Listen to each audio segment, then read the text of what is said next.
Hi everyone, I am Ariel Smith. Welcome to Enchanted Astrology.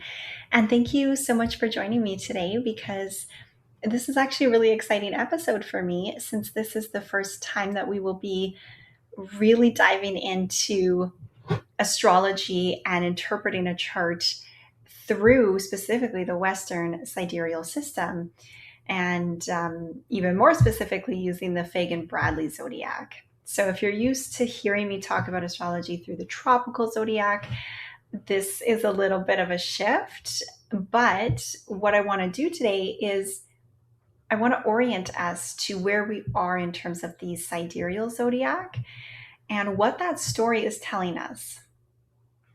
So I want to take a step back and I want to look at the bigger picture of where we are right now. Because when I think about astrology, I don't just look at one single planet and say this means this. We want to zoom way out and first understand the largest cycles that we're moving through and then work our way back from there to the smaller ones. So, similar to kind of how you look at a map, maybe if you're standing somewhere in a city and you just see one street right in front of you, maybe you know where you're standing on that street, but you don't necessarily understand where you are in relation to the rest of the city. But if you zoom out and you can see all the roads, the neighborhoods, the terrain around you, then you can better understand and orient yourself to where you are in space and time. And I also like to use the analogy of like an index where you have to start with the broadest topics first to hone down to the exact subject that you're looking for. So I use astrology in a similar way. So I want to do that for this episode. So when we zoom way out as far as we can go, we actually are looking at the Age of Pisces. So this is the precession of the equinox, and I did discuss this in the last episode I did on the difference between tropical and sidereal, and why sidereal is all about following that precession of the equinox to determine, where the sun is in the zodiac when we are at the spring equinox. So tropical zodiac says every single time the sun is at that midpoint or the spring equinox, that marks 0 degrees of Aries. But sidereal astrology doesn't do that. It looks at during the spring equinox, the sun is not always in Aries because we are precessing back in this larger 25,000 year cycle. So it actually moves back currently through Pisces. So when we reach spring equinox, the sun is technically currently at around 4 degrees of Pisces, and it keeps moving back. Okay, and so because the precession moves back, at the time that it was synced up, when the spring equinox was equal to 0 degrees of Aries, that actually signaled the start of the Age of Pisces because we start moving backward. So similar to how the lunar nodes work, when you reach 0 degrees of a sign, that signals the completion of the journey through that sign and the start of the next one. So 0 degrees of Aries equals Age of Pisces. 0 degrees of Pisces will equal Age of Aquarius. So there are a few different types or categories under sidereal zodiac. And I am using the Fagan-Bradley calculations. They differ between the different schools of thought by about 2 degrees roughly. So, but all in all, using Fagan-Bradley calculations, Age of Pisces began around 221 AD. And it will last for 2100 roughly years. And that is the largest cycle that we can place ourselves inside at this time. Okay, so we have Age of Pisces inside of that, we have the next large cycle, which is our Pluto cycle. And in Sidereal, Pluto is in Capricorn currently. And then within that, we have Neptune, which is currently in Pisces in Sidereal. And we have Uranus, which is in Taurus. So when I started looking through these, through the sidereal zodiac, and looking back through the ephemeris and history and previous times that these planets were in these same signs, sidereal really seemed to reflect a very obvious picture to me. And that's what I want to explore with you today. So if we start with the age of Pisces that we're in,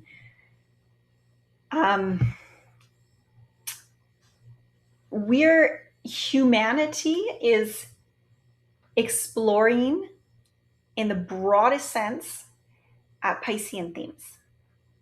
So if we think of the age of Pisces as this really big chapter in human history, Pisces describes the largest question that humanity currently is working through. And we associate Pisces with keywords like spirituality, religion, dreams, compassion, suffering. These are all part of Pisces. These are all expressions of Pisces. But if you're familiar with my work, I don't just rely on keywords because I really want to dig down to the root of where all those keywords come from, what the fundamental thing is that they're all, emerging from, what underlies those keywords. And I think when we go underneath all of those things for Pisces, we're really talking about our relationship to the whole or to something larger. I specifically really like to think about Pisces as the macrocosm. Virgo being more the microcosm on the opposite end of that polarity, Pisces being the macrocosm, what we all are inhabiting and are part of. And in that, there are questions like, well, what separates one person from another and what connects us? What separates, not only individuals from each other, but civilizations from each other? What is an individual versus a collective anyway? And a big emphasis on the material versus spiritual, what you can see versus what you can't, and the meaning behind things, like what is the meaning of suffering? So it's exploring these macrocosm topics. And we've been exploring that since we entered the age of Pisces, all of these themes. Are we actually separate from one another? Are we part of something much larger? How do we get in touch with something larger than ourselves? Who are we in relation to that? And so it's very interesting to me that around the period that we're using for the beginning of the age of Pisces, this 221 AD, humanity was already dealing with some of these really big questions around the individual and the whole. So right before, and in astrology, we use cusps, and, often on the cusp or within orb of a transition, you can still start feeling and seeing signs of those expressions. So right before the age of Pisces started, we had the Roman Empire. That was this enormous empire made up of many, many different types of people and culture. And in 212 AD, the Emperor of Rome extended citizenship to almost all inhabitants of the Roman Empire. So it was like this big opening of the gates to include all. And that's a very Pisces thing to do. And we also see Christianity growing during that period. People were starting to think very deeply about God, about salvation, suffering, death, the soul, right? And what happens to us beyond this physical experience of life. So these things were becoming a very, very big part of our experience during this age around 221 AD and have continued since. So the Age of Pisces is this large chapter where we are exploring the macrocosm. We are exploring who we are in relation to that. And that includes things like spirituality, religion, and investigating the invisible versus the visible world. Now, inside of that, we can start with Pluto, because Pluto is the next slowest moving cycle. It takes about 248 years to travel around the zodiac. So within one age, which lasts around 2100 years, we have, I believe, almost roughly about 8 Pluto cycles per sign. So when you think of 2100 years, it takes 248 years for Pluto to make a full rotation around the zodiac. When Pluto enters Aries, say, it will take 248 years to go back to Aries, meaning that he will return and transit Aries roughly about 8 times during one of these larger ages.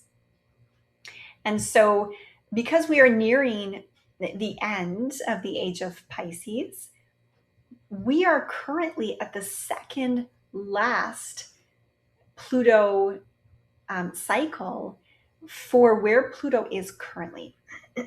So Pluto is currently 8 degrees of Capricorn, and will stay there for until roughly around 2040, and we'll come back again to Capricorn one last time before the Age of Pisces ends. So we're in the second last Pluto in Capricorn cycle. And I think of these as Pluto working through deeper and deeper layers of the same theme until it comes to its final completion. Okay, so Pluto, as we know, is associated with transformation, power, control, obviously being the underworld, things that are hidden, also power, what has become too powerful, and just what is inauthentic and therefore not sustainable and therefore not working. So Pluto is very concerned with breaking things down so that something new can come and take its place. Out with the old, in with the new. So it will force us to deal with things that we may rather avoid, because we, tend to be creatures of comfort. And so it can be very uncomfortable to have to make changes and to transform and restructure things that are, that we're familiar with. And especially when we're overly familiar with something to the point of it just being deeply unhealthy, Pluto is the force that is going to come in and do something about that. So if Pisces, the Age of Pisces, is this larger story, Pluto is working on something within that story. And right now, with Pluto being in Capricorn, those themes within the Age of Pisces, Pluto is working on, have to deal with the sign of Capricorn. So if we look at what Capricorn is all about, again, we hear the keywords. So we hear government, institutions, authority, business, a big one, your career, hierarchies, rules, structures, boundaries, so many keywords. But again, if we dig down to what do all those have in common, Capricorn, very, very simply, is the structure of our world. So it's the structures that we create in order to organize our physical reality. So if you think about incarnating into the world, there are physical consequences to that. So you need to eat, you need food, shelter, clothing, you need to cooperate with other people. You know, the body ages, you need to maintain that, you need to maintain structures, you know, buildings, architecture, or they start to erode, you know, erosion takes in. So there are consequences to physical incarnation. And Capricorn are the structures that we make, especially on a large scale and collectively, in order to manage and maintain those consequences over time. So how, you know, we need to eat. How do we distribute resources to everybody so people can eat, so people can have a place to live? How do we govern people so we can cooperate? How do we create rules based on the world that we know? And how do we organize our participation within these structures? So we create these systems that will continue working after the people that have created them are gone. And that's how we get things like governments and businesses, economies, institutions, laws, hierarchies. All of these things are a structure that we've created to organize our physical reality. Okay. And so they tell us how we participate in the world. They actually mediate our relationship with physical reality because they tell us how we can make money, you know, how we can work, who has authority, who owns things, who is responsible for what, how resources are distributed. You know, you are born, well, the state issues a, you know, legal identity. You want to buy a house, well, there are laws and there are rules, and you know, this is how our society is organized. So when we look at Pluto and Capricorn, we don't want to just reduce it to one of those systems. So, you know, the governments are going to change, or, you know, whatever institution is going to change. I think it goes much, much deeper. It has much deeper roots than that. It's actually what is happening to the structures that we've built to organize our society when, you know, they are no longer functional really for the current life that we're living. They've met their stress thresholds or their stress points. We've revealed their inefficiencies. They've now actually made life more difficult instead of helpful. And this is where Pluto, you know, comes along. So if we look backward in history, one of my favorite things to do, look backward in history, and we start looking at when was Pluto last in Capricorn and what was going on during those times. So we see in 1525 to 1544, Pluto was in Capricorn. 1773 to 1792, and now from 2021 to 2040. And again, that last Pluto cycle during the Age of Pisces will be 2268 to 2288. So currently we're in that second to last one. So what happened to the structures that organize people's lives during the previous Pluto in Capricorn cycles? Well, let's go back to the period around 1525 to 1544. And if we imagine what everyday life was like around 1500, I think this is very difficult to do because we take our current experience so much for granted and just it's so familiar to us. It's hard sometimes to imagine a world that is very, very different from the one we know today. So back during this time period, most people lived a lot closer to the land, and their social positions were largely inherited. Okay, religion wasn't just something that you know, maybe practiced when you felt like it, or you go to church on Sundays, or it's a little bit reserved from your day-to-day life. It's kind of something else that you just do on the side.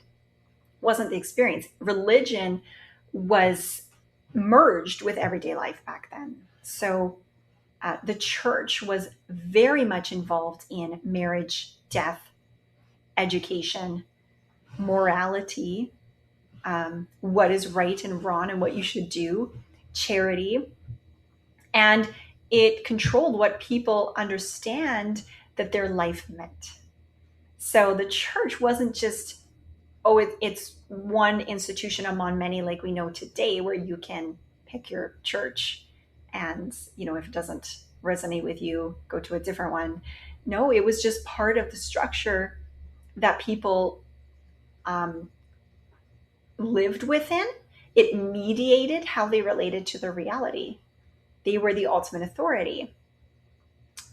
You had a baby, well, the church was involved in that. You want to get an education, the church was involved in that. Somebody passed away, the church told you what death meant and how to navigate through that physical experience, through that reality. And so anything that you needed to know, you went to the church because they held the ultimate authority on everything.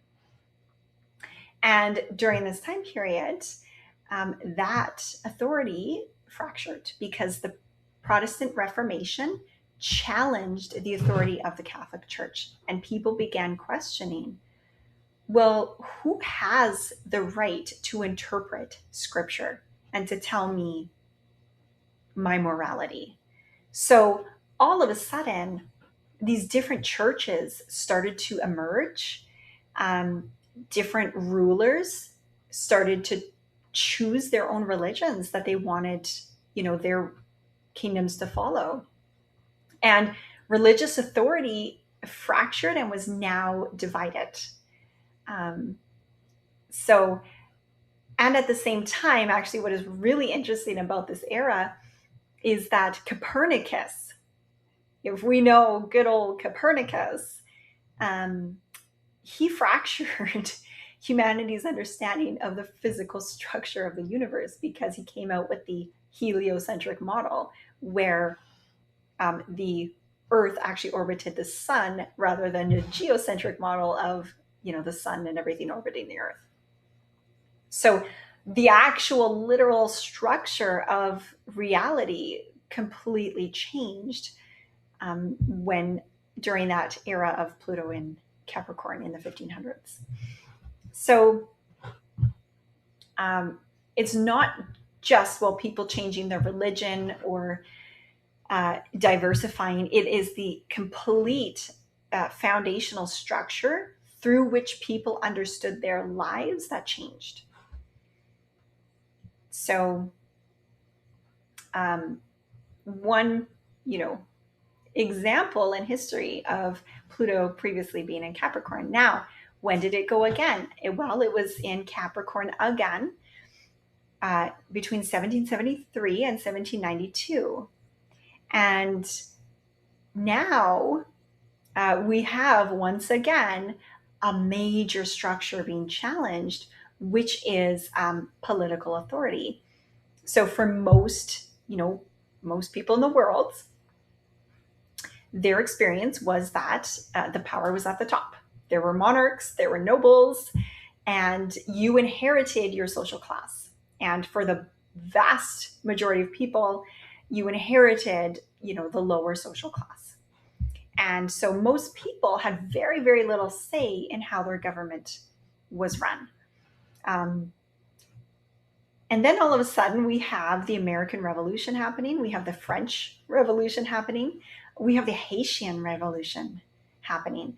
And all of a sudden, we see these people that are questioning not just who's in power and we should have somebody else in power. They're questioning the entire structure of the world, of the political authority, of who is governing them, who gets to have the say, who gets to determine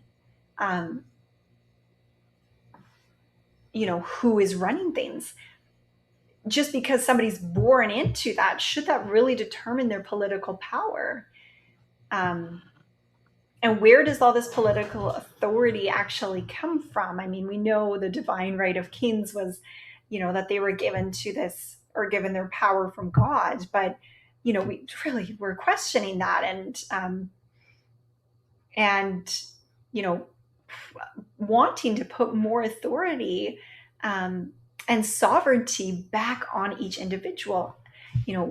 Back in prior to 1700 and back, I mean, you were not a citizen of a country. So if we think, in modern day, our view of ourselves includes being a citizen. So we are a participant and we have rights, and we are a citizen of this country. And the country is made up of citizens. But if you think about back then, you didn't have that personal worldview. You were a subject. You were a subject of a king or a ruler, and it was their land. And you were just, the subject or the peasant at the bottom, right? So there was this inherited authority and this monarchy.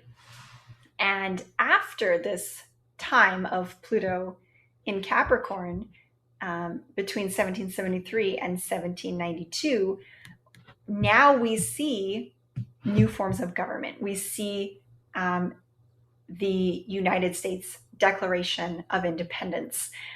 We have the tennis court oath, where the people were, even though holding the majority of the population, they were given least amount of influence politically when it came to voting. And so the clergy and the monarchs essentially could just overvote the mass of people because they held most of the power. And what we see is, the people that benefit from these hierarchies, from these structures, essentially, are not going to change them on their own.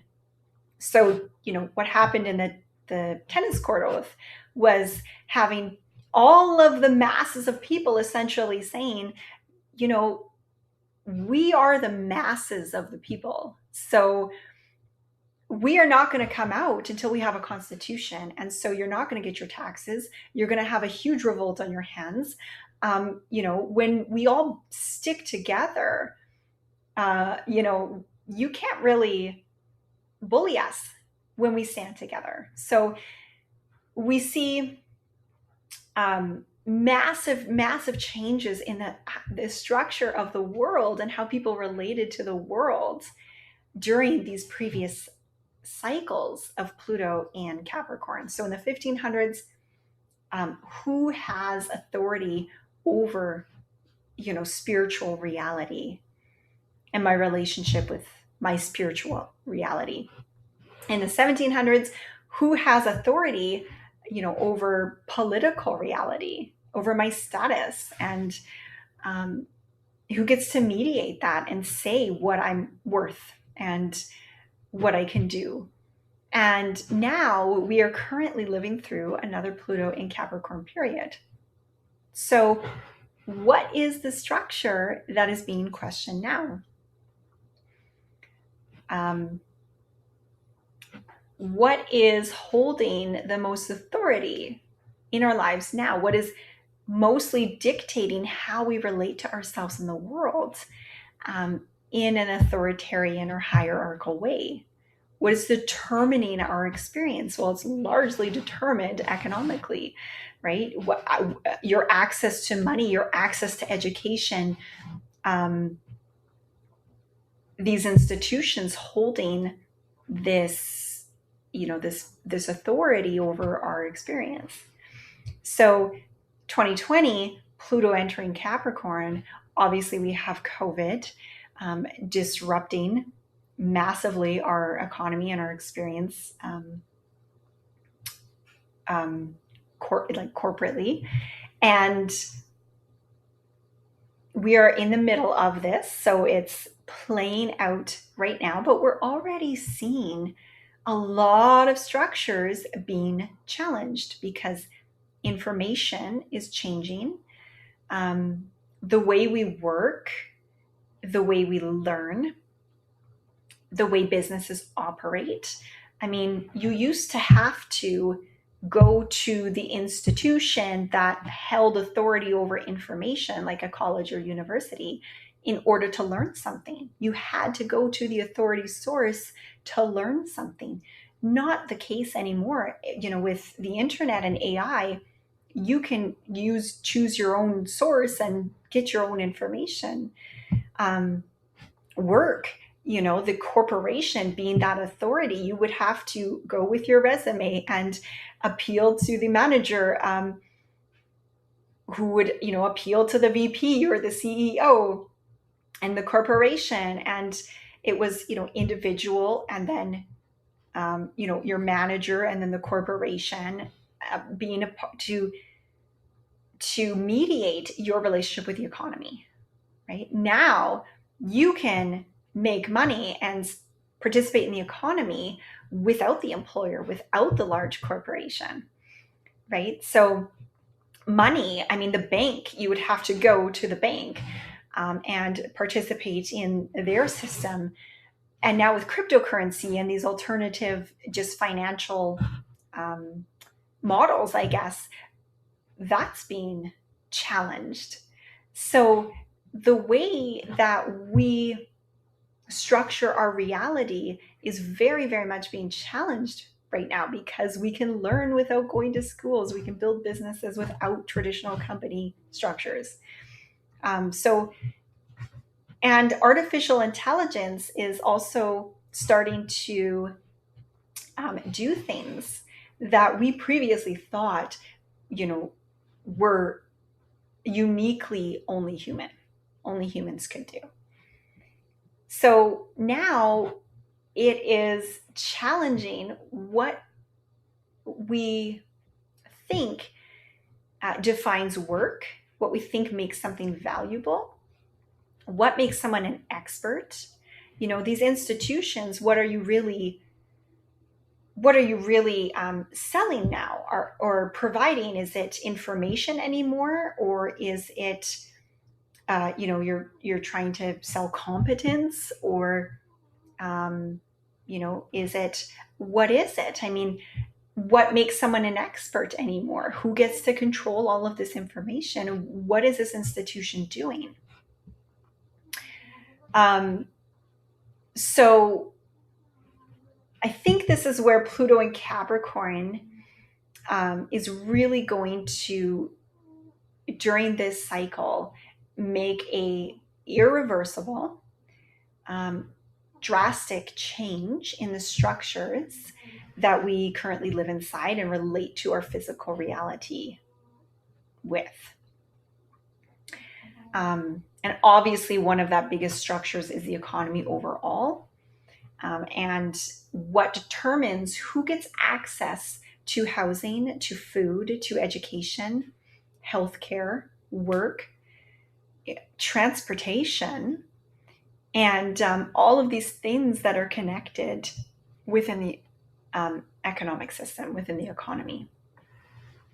So, does this structure that we've built still work for a current day reality? I personally would argue not so much. And Pluto is, really going to expose that. And I feel, just as it did back in the 1700s, just as it did back in the 1500s, build a completely different world. And hopefully, as it did back then, one with much more sovereignty on the individual.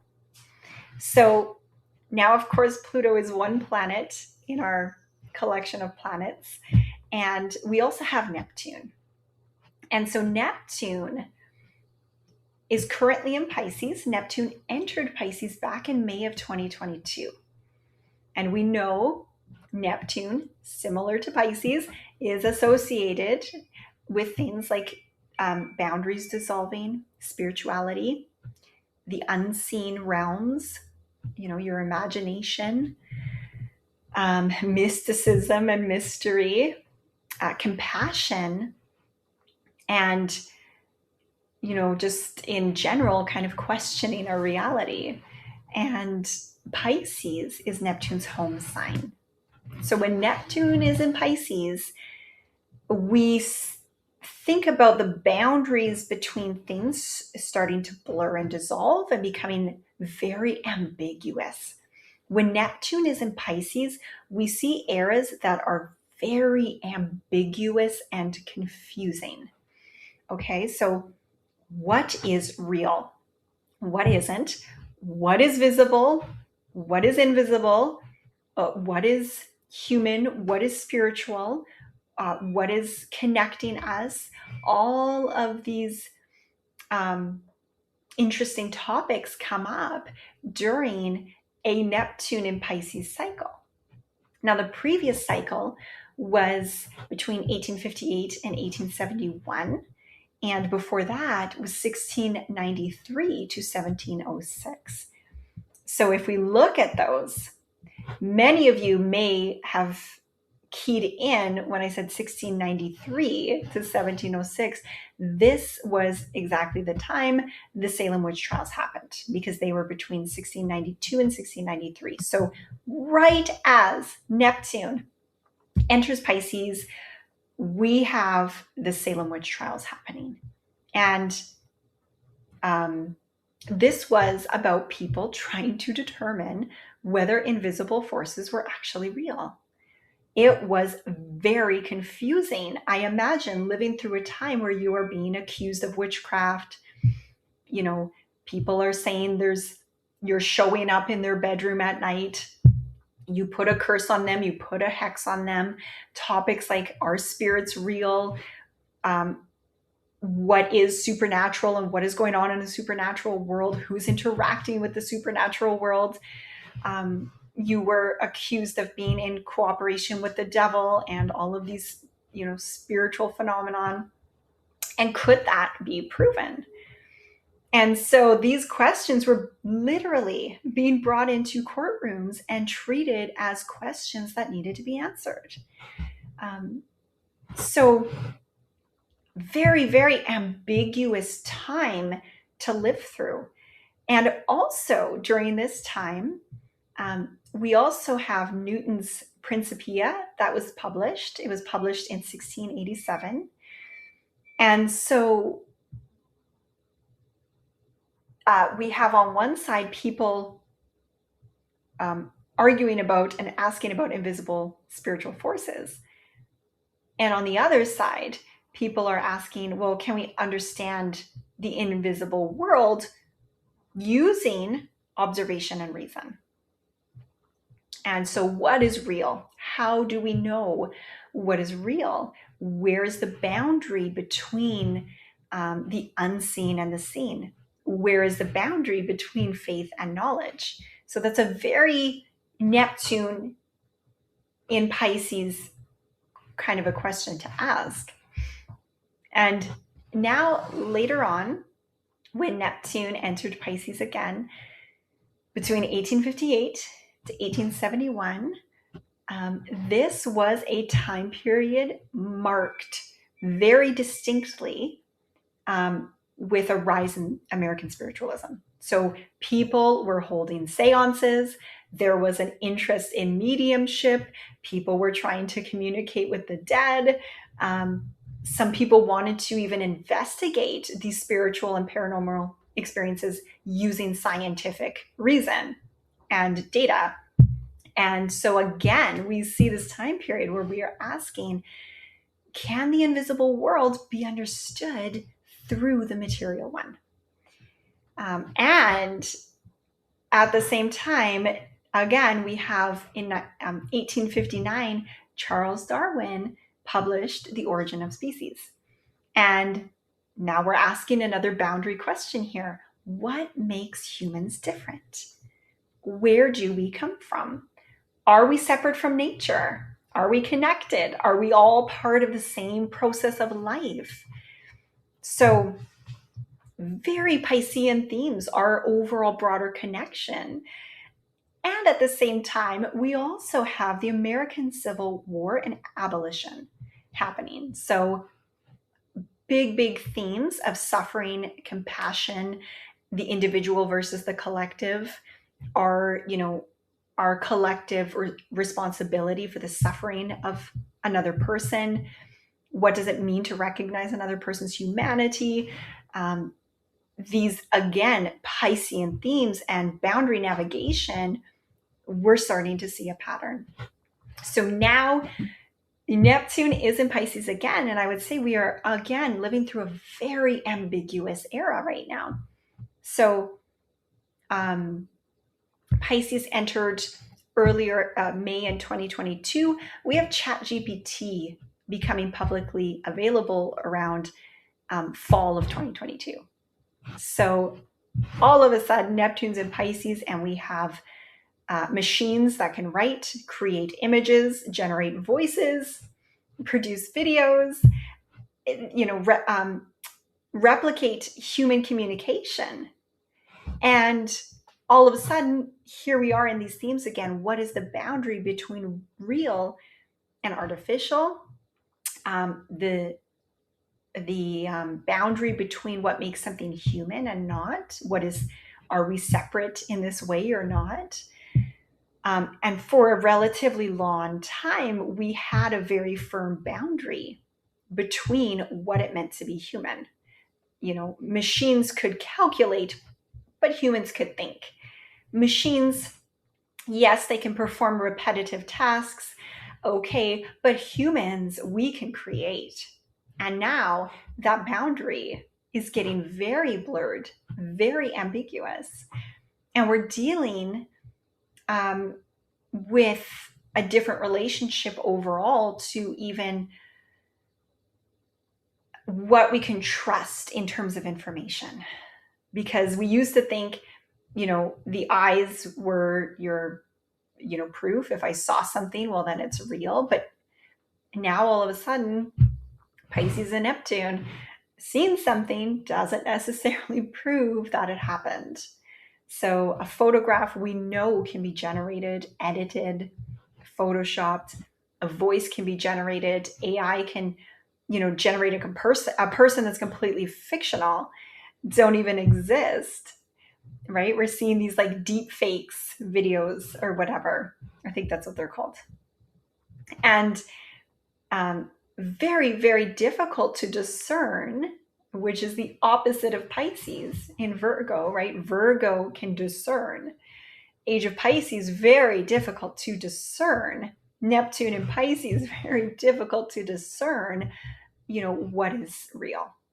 And again, in this time, starting 2022, we are now seeing an exploding, massive, growing interest in spirituality, in consciousness, the unseen realms, experiences overall that just don't fit with our, previous material scientific explanations.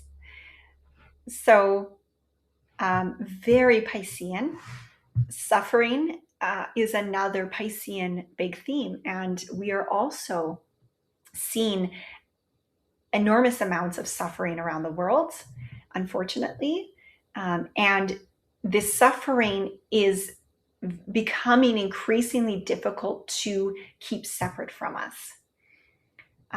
So a war is happening on the other side of the world, but it's on your phone. It's in your home, right? You hear it or see it on the news. It's happening within your personal perception. So it doesn't seem so different and separated. A humanitarian crisis, is suddenly seeming to be so much more connected to you somehow. You're feeling so much more of that suffering and compassion. And again, these things are right on our phones, right in front of us. So there's not so much distance.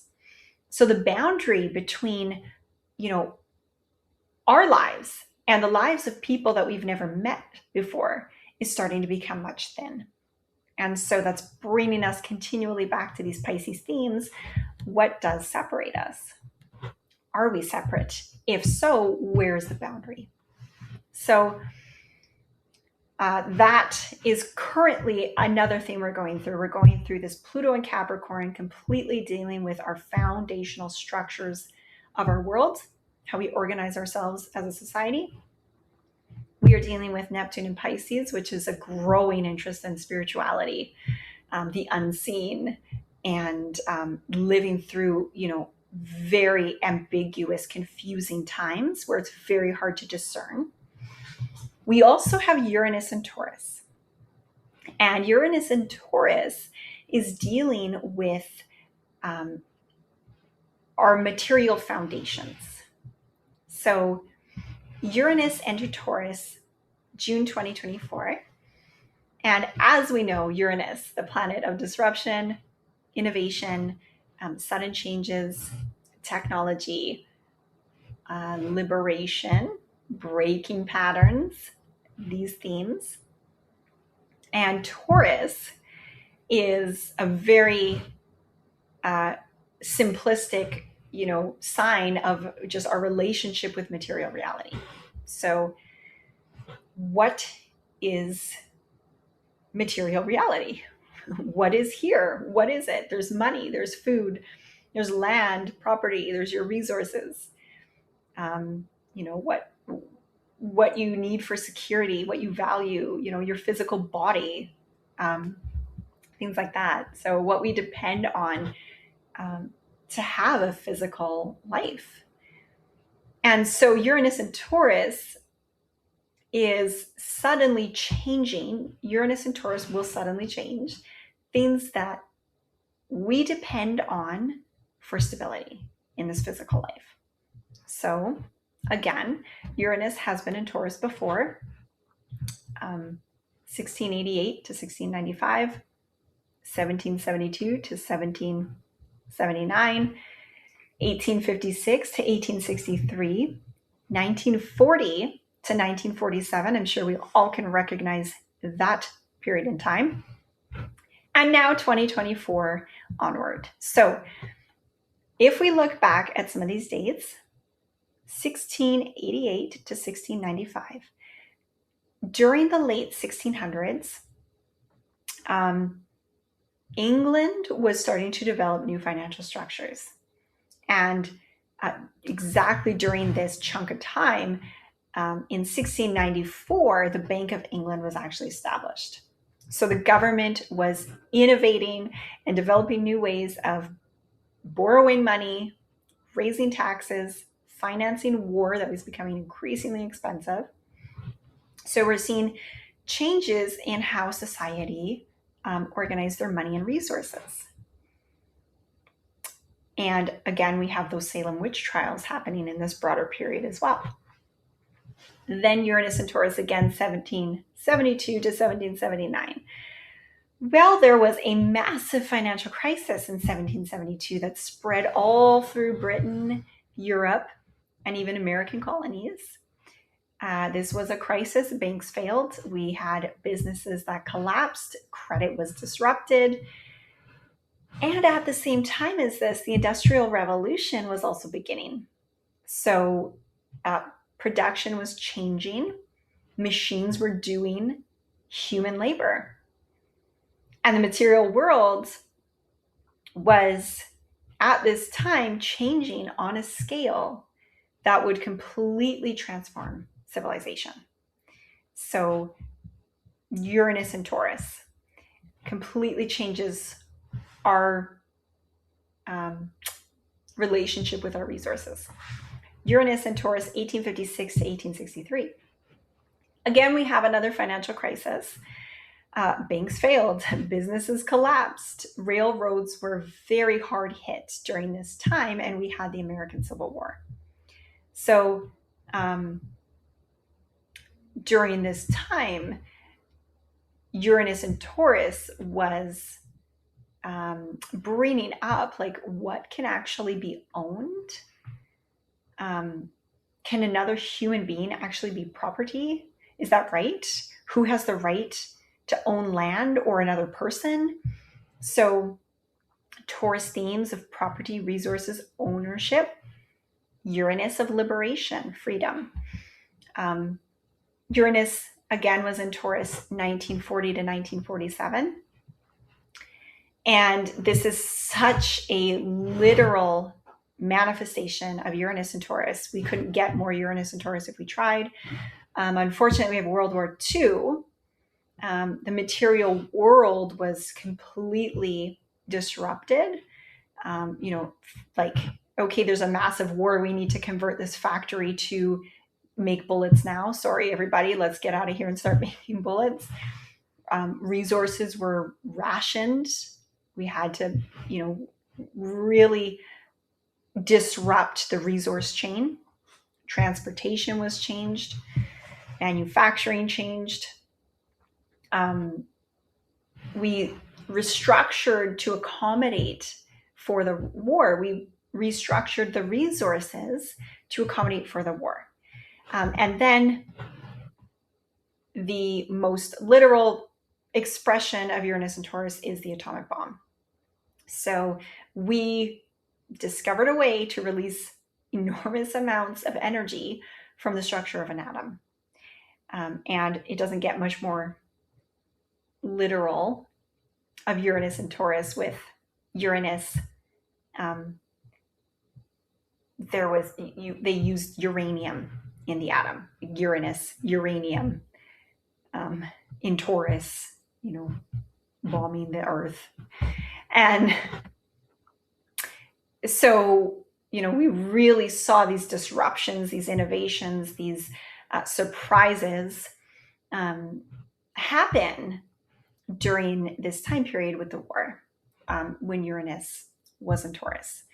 So it didn't necessarily restructure society like Pluto does in Capricorn, because there was still the same structure of government, the same structure of businesses, money, property, jobs, commerce. Like, these structures were still underlying the foundation of reality, but our resources got severely disrupted with Uranus in Taurus. So now, again, Uranus in Taurus, we are living through rapid changes in technology. We are seeing supply chains get disrupted. We are seeing changes to the financial picture, to money. Even the world's energy, we're seeing changes. The meaning of ownership is starting to become a hot topic. Taurus governs value. And I feel that we're increasingly asking the question of what has value and what is that value?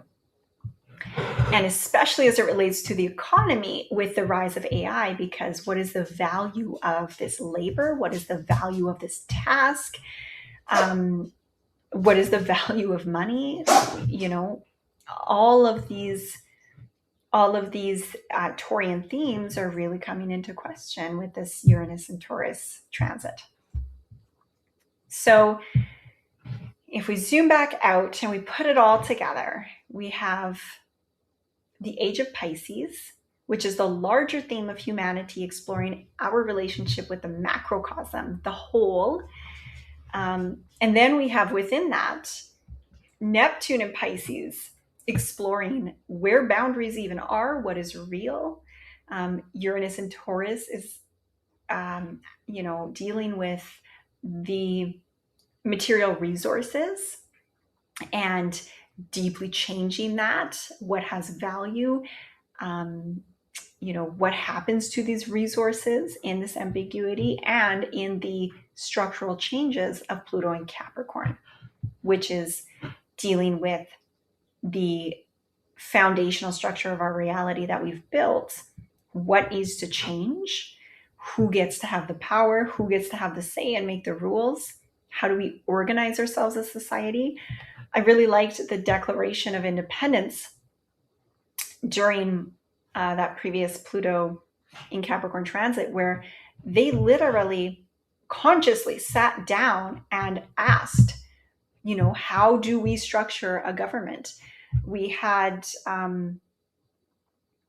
documents being written on, by Adam Smith on, the economy. And how does that look? How do we structure ourselves? This is very, Capricorn. And so now again, we are revisiting these themes. So I find it very accurate when we look through history through the lens of sidereal astrology. And I feel that exactly what we're going through, one of the biggest themes to me is, the ambiguity of our time, the rise in our interest in the unseen and spirituality. What are we connected to and not with, the disclosure and what is coming out right now, where the growing interest is, and how it just feels in this time very, very confusing. And it makes sense when you look at Neptune being in Pisces rather than being in Aries. Of course, it's going to be confusing. It was confusing back during the witch trials.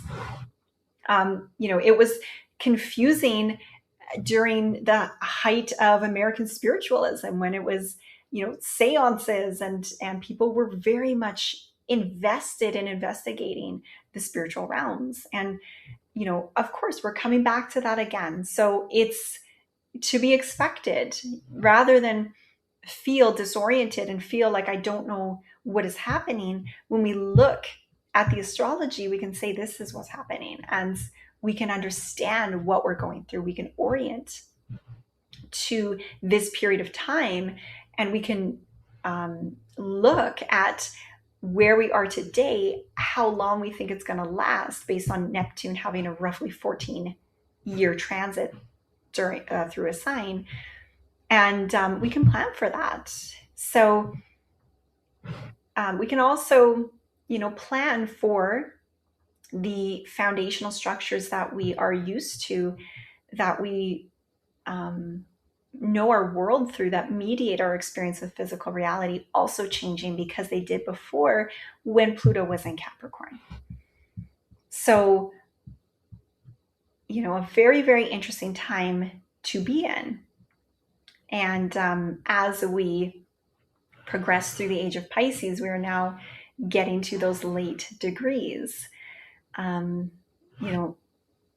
We are now experiencing ourselves as more and more connected.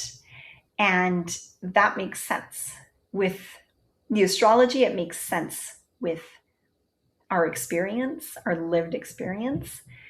And that's kind of where I want to leave us orienting for now. I will go into smaller orbital planets in next episode, and we can keep track through there. But I feel it's just really helpful to orient us to the larger cycles happening in time right now. Astrology isn't necessarily just, each week something new and totally unrelated is happening and you got to keep up. Astrology is a long game. There is a long cycle playing out, and then we can track it down to more specifics from there. So thank you for exploring this with me today, and for our first Western sidereal chart delineation. And I will do another episode on smaller orbital planets, so stay tuned for that.